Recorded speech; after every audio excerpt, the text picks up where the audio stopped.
Donc, je vais vous parler de la manière dont on va pouvoir utiliser tout ce que vient de vous expliquer Alexis dans la pratique de la gestion forestière. Alors pourquoi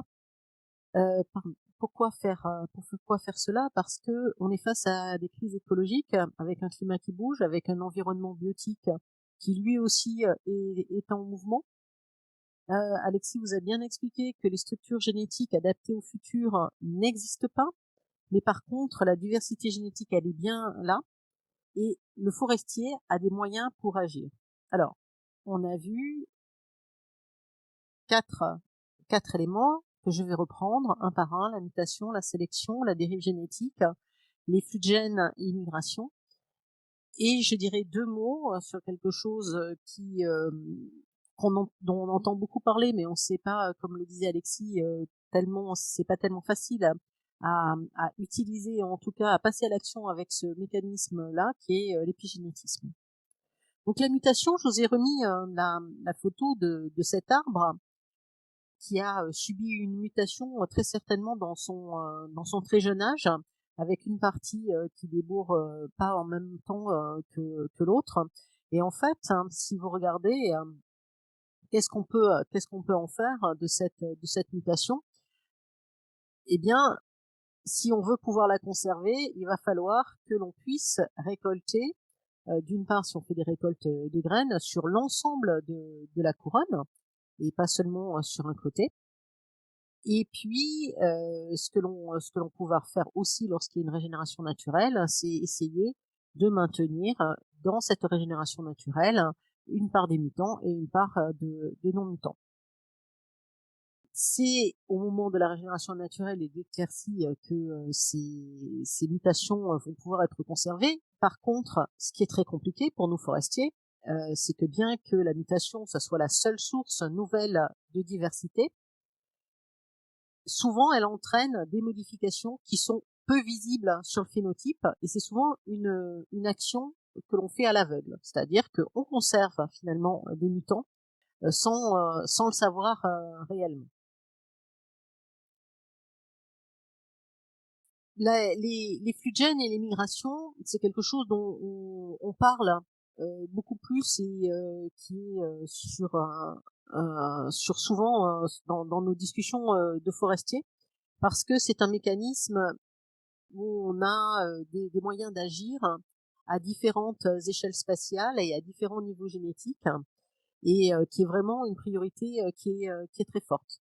Comme vous l'a dit Alexis, on peut avoir des flux à l'intérieur du peuplement, mais qui peuvent venir aussi de l'extérieur. Et puis on a des aides comme le jet des chênes, et il est important de maintenir ces disperseurs. Mais ces flux de gènes et ces migrations, elles se font essentiellement, pour pas dire exclusivement, au moment de la régénération naturelle, et un petit peu au moment des éclaircies, lorsqu'on a des espaces qui deviennent de nouveau libres pour l'implantation de nouveaux individus. À l'intérieur d'un massif forestier, ce que l'on peut faire pour maintenir ces flux de gènes et puis maintenir les complexes d'espèces en état, c'est de favoriser des peuplements qui sont mélangés avec différents complexes d'espèces. Vous avez donc la lisier, donc j'ai là les espèces plutôt parentes avec de la lisier terminale ou du sorbier des oiseleurs.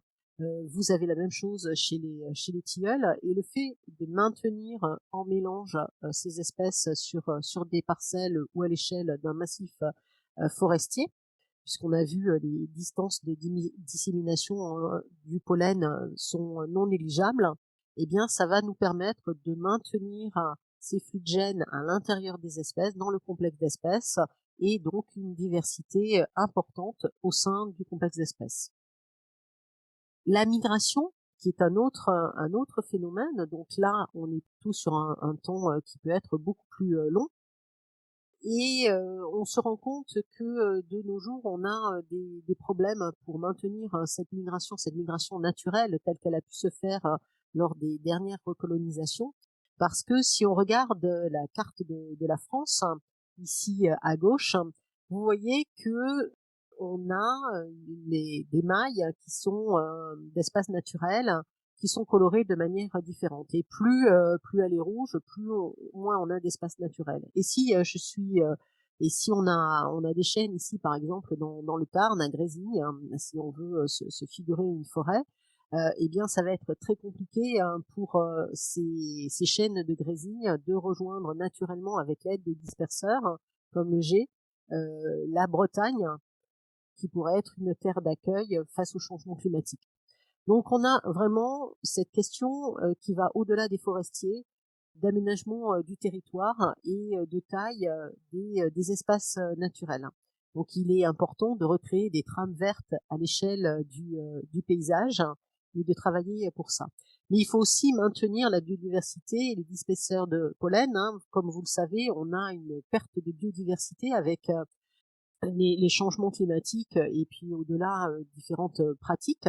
Et c'est ce que vous montre ce petit schéma ici, avec un déclin plus ou moins important selon les espèces.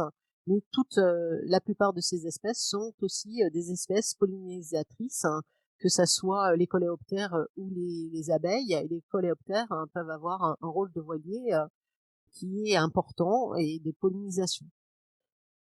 Et puis se pose aussi la question des espèces qui sont dites nuisibles et que l'on chasse, hein, dont fait partie le renard, mais aussi les grands corvidés. Donc il faut qu'on travaille ensemble sur cet aménagement du territoire et sur la protection des disperseurs. Et on voit bien que ça va être compliqué, même en recréant ces trames, d'aller finalement aussi vite que les changements climatiques. Là, c'est un petit schéma qui est issu du GIEC, avec les différents scénarios climatiques. Hein. Pour mémoire, on est plutôt sur cette tendance RCP 8.5. Et ici, vous avez la vitesse en fait de migration des espèces. Et vous voyez bien que eh bien, très peu d'espèces sont en capacité de migrer aussi vite que le climat. On a, oui, les insectes, les scoïdes, on le voit bien. Par contre, pour les arbres, c'est beaucoup plus compliqué. Se pose aussi la question de qu'est-ce qu'on fait migrer, comment on choisit. Et à l'échelle ici du chêne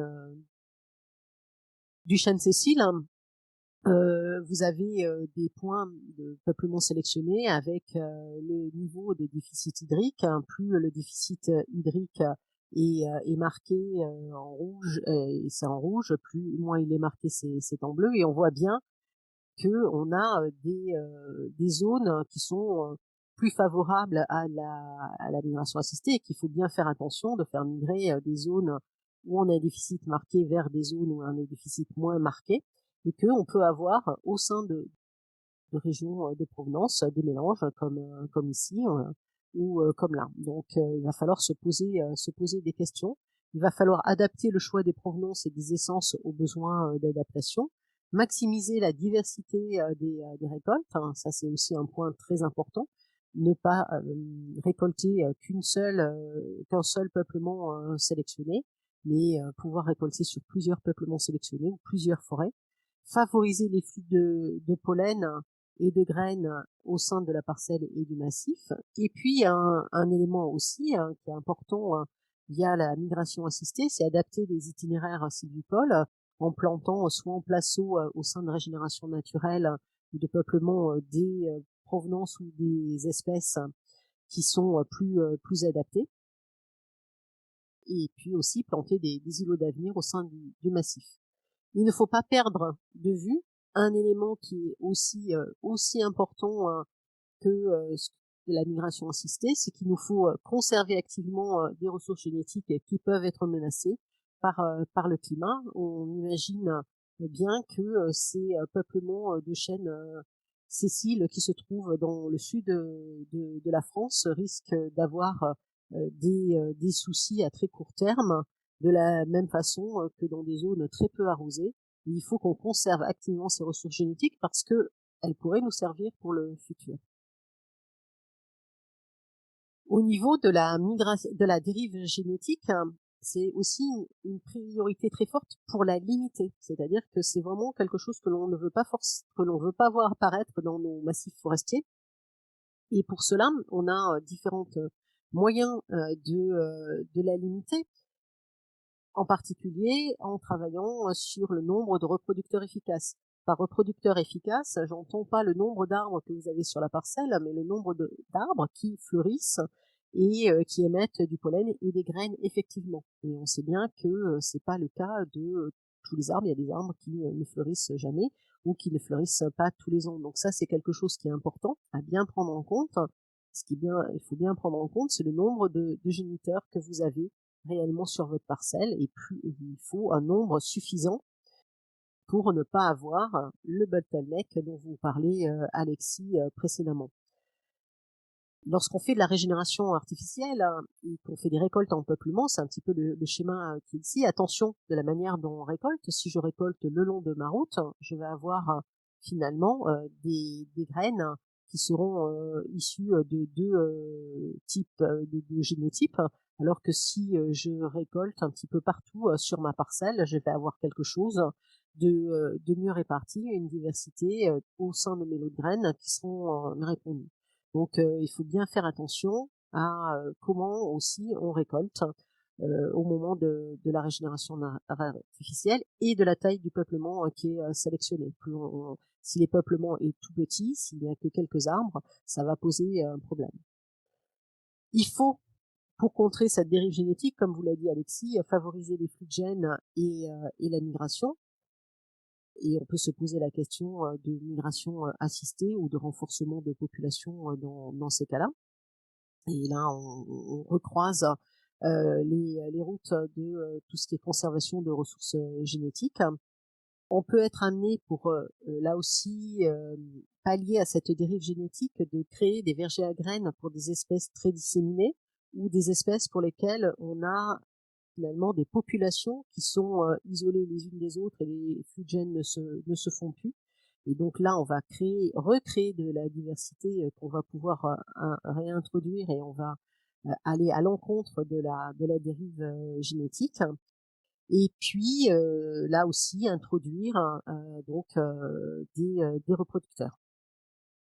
Et à quel moment cela peut apparaître? C'est dès qu'il y a une action qui diminue très fortement le nombre de reproducteurs. Donc dans des récoltes, dans des éclaircies, on va diminuer si l'éclaircie est trop faible, elle est trop forte, pardon, et avec un nombre de reproducteurs qui reste finaux qui est trop faible, on va avoir des risques de dérive génétique.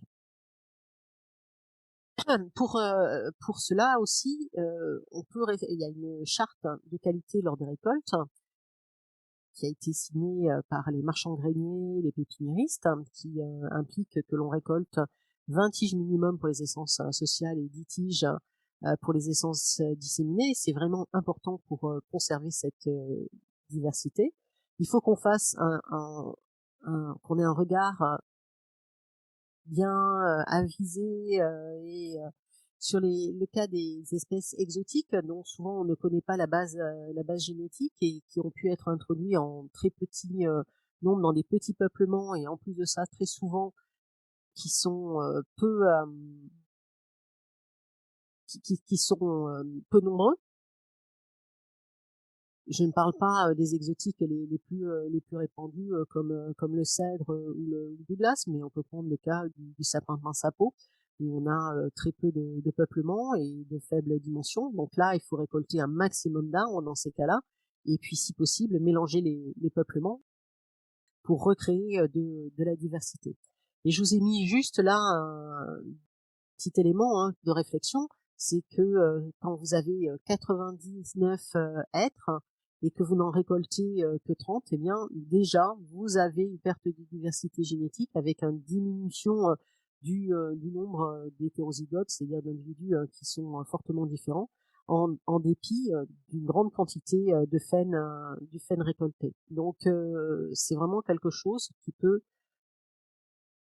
arriver relativement vite, pour peu que l'on n'ait pas de flux de gènes qui viennent tempérer notre dérive génétique.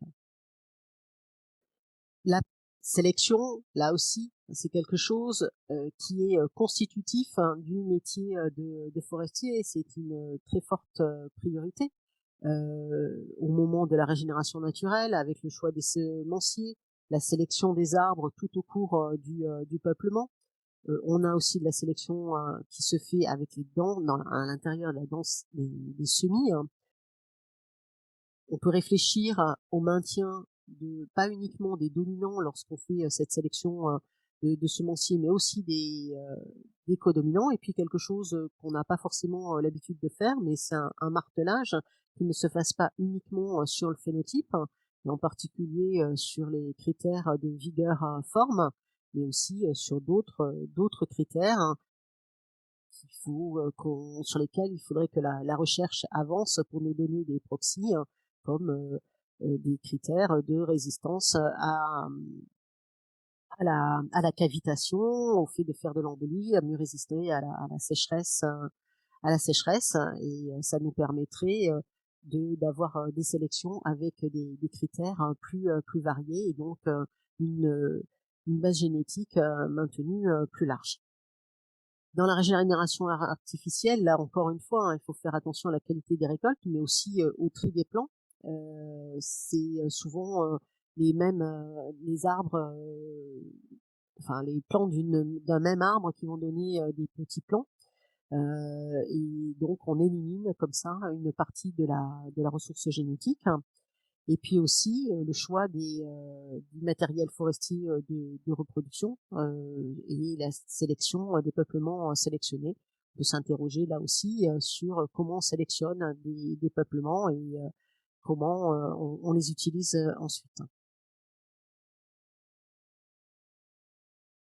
Donc comme là je vous ai mis des exemples de pins sylvestres avec différents cas de figure, hein, une parcelle relativement dense jusqu'à une parcelle, en l'occurrence une parcelle de pins sylvestres à Agneaux dévastée après la tempête.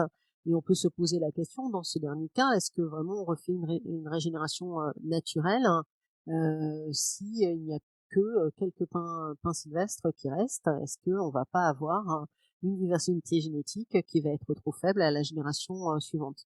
Donc c'est vraiment une question que chaque fois vous devez avoir en tête, chaque fois que vous prenez votre marteau, votre bombe de peinture, et de savoir comment vous sélectionnez et pourquoi vous le sélectionnez. Et une gestion intensive en réduisant la compétition peut aussi limiter la capacité d'adaptation naturelle des peuplements. C'est ce que vient de montrer une thèse qui s'est soutenue la semaine dernière, hein. Et cela lorsque les éclaircies sont faites de manière systématique. Donc on a vraiment des questions à se poser à ce niveau-là. Je vous avais dit que je vous parlerai un petit peu d'épigénétisme. C'est vraiment un front de science, hein, et c'est pas évident de savoir comment on peut utiliser l'épigénétisme. On n'a pas d'action vraiment concrète pour le moment, mais les idées, les pistes que l'on a, c'est de créer aussi des vergers à graines de ressources génétiques locales, hein, et les positionner dans des régions plus chaudes et plus sèches. C'est un petit peu ce qui commence à être développé sur le pain maritime, avec le bémol que si on les met dans des conditions beaucoup plus stressantes, on risque d'avoir des récoltes de graines, certes plus adaptées, mais en plus petite quantité et de manière plus aléatoire, hein, c'est-à-dire que tous les ans, vous n'aurez pas forcément énormément de graines dans votre verger à graines. Donc ça pose d'autres questions pour la foresterie. La migration assistée aussi s'appuie sur l'épigénétisme en sélectionnant des peuplements plus chauds et plus secs que le peuplement cible. On travaille finalement sur ce critère-là d'épigénétisme et à quel moment, mais au moment de la régénération. Donc on voit qu'on a quand même quelques pistes, même si on a aussi des interrogations de comment utiliser cet outil-là de la génétique évolutive. Et si maintenant je passe à la conclusion et que je reprends ce que je viens de dire, vous l'avez sur ce schéma-là. Vous avez donc l'épigénétisme, la sélection et on a des choses à faire, hein, sur les consignes de martelage, hein, sur les récoltes de graines, sur les tris de plants, acheter plutôt, à la planche, plutôt que, une certaine taille de plants. C'est peut-être aussi là, une chose à faire, hein, et essayer de contrecarrer le plus possible la dérive génétique. Maintenant, si on reprend, ces processus évolutifs et que, on regarde, ce qu'il faut bien avoir en tête, c'est qu'on a différentes échelles qui se mélangent. On a des échelles, à l'intérieur, du peuplement où on va voir, tout le long, du peuplement, de la sélection, de la mutation, qui peut apparaître, au niveau tout le long, de la vie, de l'arbre. Donc on a, cette échelle peuplement.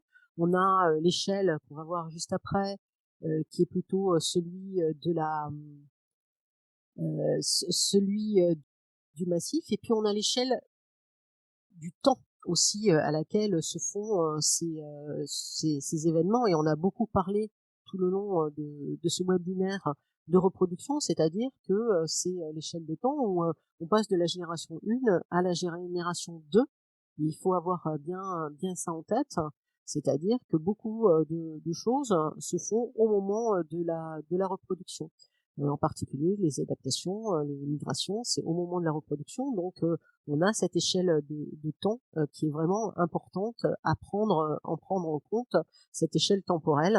Et au fur et à mesure, du temps, on va avoir, des modifications, de nos peuplements avec, à chaque fois de l'adaptation, à chaque fois de la migration, et ces phénomènes qui apparaissent, hein, donc de dérive, de sélection, de flux de gènes au moment de la reproduction. Et à l'intérieur, des peuplements, pendant toute la vie, du peuplement, bien sûr qu'il y a, de la mutation, qui se fait puisque, on a, un arbre en croissance avec, des, des nouvelles cellules. Donc autant, de chances entre guillemets, d'avoir, des mutations, qui apparaissent, et puis, de la sélection, du fait, de la sélection naturelle, mais aussi, du forestier.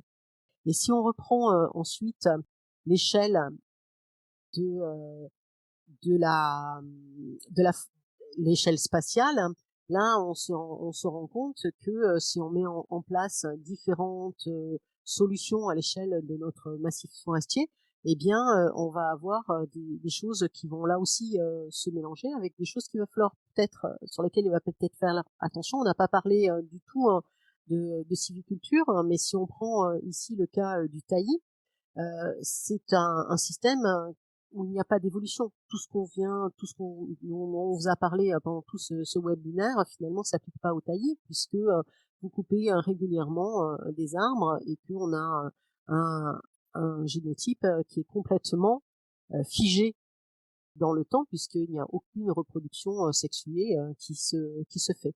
Donc le taillis, c'est un cul-de-sac, entre guillemets, pour l'évolution. En tout cas, il n'y a plus d'évolution, qui se fait. Et c'est quelque chose qu'il faut aussi prendre en compte lorsqu'on fait, on mène un taillis, sous futée.